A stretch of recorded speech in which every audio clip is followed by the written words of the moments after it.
ඉතින් අද අපි කතා කරන්න බලාපොරොත්තු වෙන්නේ තවත් එක් විශේෂ ගප්පි වර්ගයක් ගැන. ඉතින් ඔයාලට පේනවා මේ අපි අද කතා කරන්න යන්නේ බ්ලූ නියෝන් ගප්පි ගැන. ඉතින් මේ බ්ලූ නියෝන් ගප්පි ගැන කතා කරද්දී ඔයාලා දන්නවා ඉතාමත් ලස්සන ප්‍රියමනාප ගප්පි විශේෂයක් තමයි මේ බ්ලූ නියෝන් ගප්පි කියන්නේ. ඉතින් අපි අද කතා කරමු මේ බ්ලූ නියෝන් ගප්පි හදන්නේ කොහොමද කියලා.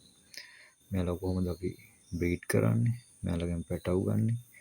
හරියට පැටව් ගන්නෙ කොහොමද? පැටව් ගොඩක් ගන්නෙ කොහොමද? ඒ වගේම මෙයාලට අවශ්‍ය මූලික දේවල් මොනවද කියලා අපි අද කතා කරමු.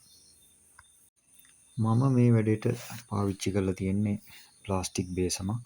ඉතින් මේ බේසමේ ඉන්නවා බ්ලූ නියෝන් මේල් එක මාළුවෙකුත් ඒ වගේම ෆීමේල් කට්ටිය 3 දෙනෙකුත් මේ සෙටප් එක තුල ඉන්නවා. ඉතින් ඔයාලට පේනවා ඇති මේ සෙටප් එක මෙයාලට හිතකාමී වෙන විදිහට මම මේකේ ප්ලාන්ට්ස් කීපයක් පැල කීපයක් හිටවලා තියෙනවා. ඔයාලට පේනවා වැලිස්නේරියා පඳුරක් ඔයාලට පේනවා. ඒ වගේම පෝතොස් පැලයක් මේකේ මම හිටවලා තියෙනවා. ඒ වගේම තව මේකේ වතුරේ ගුණාත්මක බව රඳවා ගන්න ඕන හින්දා මම මේකට ඔට්ටම්ම කොළයකුත් දාලා තිනවා. ඔයාලට පේනවා ඇති. හොඳ සාර්ථක බ්‍රීඩින් එකක් කරගන්න සාර්ථක විදිහට පැටව ගන්න ඕන හින්දා තමයි මම මේකේ 1:3 අනුපාතයට අනුව මේ පිරිමි සහ ගැහැණු මත්ස්‍ය මේකට දාලා ඉන්නේ. පිරිමි එක මාළුවෙකුත් ගැහැණු මාළු 3 දෙනෙකුත්. ඒ වගේම මෙයාලා බ්‍රීඩින් කරද්දී අපි මෙයාලට දෙන කෑම ගැනත් විශේෂ සැලකිල්ලක් දක්වන්න ඕන. ඉතින් මම මෙයාලා බ්‍රීඩ් කරද්දී මම මෙයාලගේ කෑම වශයෙන් පාවිච්චි කරන්නේ ඇපෙක්ස් එක. ඇත්තටම ඇපෙක්ස් එක අනිත් කෑමත් එක්ක ගත්තී මෙයාලා ඇත්තටම කන්නත් වැඩි ප්‍රියමනාප බවක් පෙන්නනවා. ඒ වගේම තමයි ඉක්මනට මාළුවෝ ලොකු වෙනවා. ඒ දේවලුත් අපිට දැක ගන්න පුළුවන්. ඇත්තට මේ මාළුන්ගේ මම ලොකු පැටවු සංඛ්‍යාවක් අරන් තියෙනවා. මම ඉස්සරහට ඔයාලට පෙන්නන්නම් මම මෙයාලගෙන් අරන් ඉන්න පැටවු. ඇත්තටම පේනවා ඔයාලට මේ සෙටප් එක පැහැදිලිව. ලොකු සෙටප් එකක් නෙවෙයි. නමුත් මේක මේ බ්‍රීඩින් කටයුතු සඳහා බොහොම සුදුසු විදිහට හැදිලා තියෙනවා.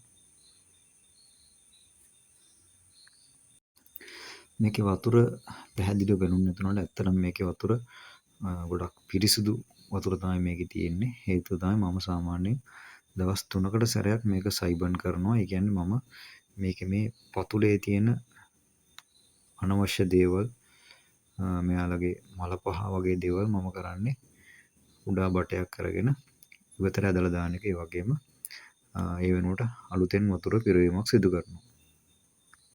මම ඉස්සරහා වීඩියෝ එකදී ඔයාලට පෙන්නන්නම් කොහොමද මේ සයිබන් කරන එක හරියටම කරන්න කියලා. මේ සයිබන් කිරීම ඇත්තටම ඉතාමත් විශේෂ ඒ වගේම වැදගත් දෙයක් සාමාන්‍ය මාළු බ්‍රීඩ් කරන එහෙම නැත්නම් මාළු හදන කෙනෙක්ට. අපි ඉස්සරහදී ඒක කරන්නේ කොහොමද කියලා වීඩියෝ එකකින් කතා කරලා බලමු. ඒ වගේම තමයි මට මුලදී කියන්න අමතක වුණා මෙයාලට කෑම දෙනකොට මම සාමාන්‍යයෙන් ටිකක් වැඩිපුර මෙයාලට කන්න දෙනවා. මොකද මෙයාලා මම බලාපොරොත්තු වෙන්නේ මෙයාලගෙන් බ්‍රීඩින් කරන එක හින්දා මම සාමාන්‍යයෙන් මෙයාලට දවසකට දෙවතාවක් කෑම දෙනවා. ඒ වගේම දෙද්දි ටිකක් වැඩිපුර කෑම ප්‍රමාණයක් මම මෙයාලට ලබා දීම සිදු කරනවා. කෑම වැඩිපුර දෙනවා කියලා මෙතන අදහස් කරේ ඕවර් ෆීඩින් කරන එක නෙවෙයි. සාමාන්‍ය මෙයාලට දරා ගන්න පුළුවන් ප්‍රමාණයකට අපි කෑම දෙන්න ඕන. හරි අපි දැන් බලමු මෙයාලගෙන් ගත්ත පැටව් ඉන්නේ කොහොමද මොන වගේද කියලා. මේ වීදුරු ටැංකියේ වලට පේනවා ඇති බොහොම කුඩා ගප්පි පැටව් කීප දෙනෙක්ම මේකේ ඉන්නවා. ඇත්තටම මේ ටැංකියේ මාළු පැටව් 30ක් 40ක් විතර ප්‍රමාණයක් මේ ටැංකියේ ඉන්නවා.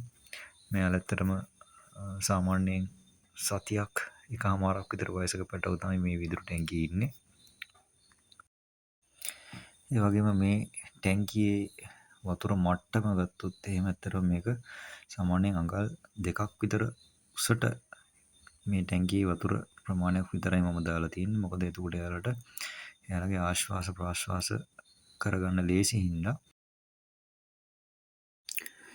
ඇත්තට මේකේ ඉන්න පැටව් අර අපි කලින් දැක්ක පැටවුට වඩා ටිකක් ලොකු කට්ටියක් තමයි මේකේ ඉන්නේ. මෙයාලා සාමාන්‍යයෙන් මාසයක් විතර වයස පැටව් මේ බේසමේ ඉන්නේ ඔයාලට පේන්න තියෙන්නේ. මේකෙත් ඇත්තටම පැටව් 20කට වැඩි ප්‍රමාණයක් ඉන්නවා. ඒකටත් අපි කොට්ටම්බ කොළ දාලා තියෙනවා. මේ වතුරේ ගුණාත්මක බව රඳවලා තියාගන්න. මේකෙත් ඉන්නවා ඒ වගේම තව කුඩා පැටව් ප්‍රමාණයක්. මෙයාලත් අර බ්ලූ නියෝන් මවුසත්තුන්ගෙන්ම ගත්ත පැටව් කීප දෙනෙක් තමයි මේ ඉන්නෙත්. ඉතින් අද වීඩියෝ එක අපි මේ විදිහට ඉවර කරනවා. ඒ වගේම අපි තවත් ඊටම කෙටි කාලයකින් තවත් වීඩියෝවක් සමගින් හමු වෙමු. ඔබට සුබ දවසක්.